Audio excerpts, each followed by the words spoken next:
ചൊവ്വാഴ്ച ഉച്ചകഴിഞ്ഞ് നടത്തിയ CT സ്കാൻ ഉൾപ്പെടെയുള്ള പരിശോധനകളിൽ ഫ്രാൻസിസ് പാപ്പായ്ക്ക് കടുത്ത ന്യൂമോണിയ ബാധിച്ചതായും അദ്ദേഹത്തിന്റെ ആരോഗ്യസ്ഥിതി അല്പം സങ്കീർണമായ അവസ്ഥയിലാണെന്നും വത്തിക്കാൻ.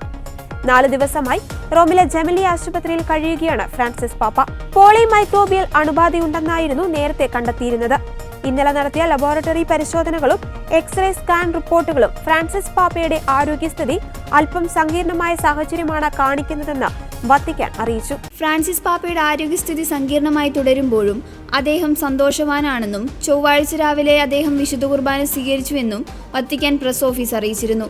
പകൽ അദ്ദേഹം വിശ്രമവും പ്രാർത്ഥനകളും വായനയുമായി ചിലവഴിച്ചുവെന്നും വത്തിക്കാൻ വ്യക്തമാക്കി. അതേസമയം ഫ്രാൻസിസ് പാപ്പയ്ക്ക് ഞായറാഴ്ച വരെ ക്രമീകരിച്ചിരുന്ന മറ്റു പരിപാടികളെല്ലാം വത്തിക്കാൻ റദ്ദാക്കിയിരുന്നു. റദ്ദു ചെയ്ത പരിപാടികളിൽ ഇന്ന് സെന്റ് പീറ്റേഴ്സ് ചതുരത്തിൽ നടത്താൻ നിശ്ചയിച്ചിരുന്ന പ്രതിവാര സദസ്സും ഉൾപ്പെട്ടിട്ടുണ്ട്.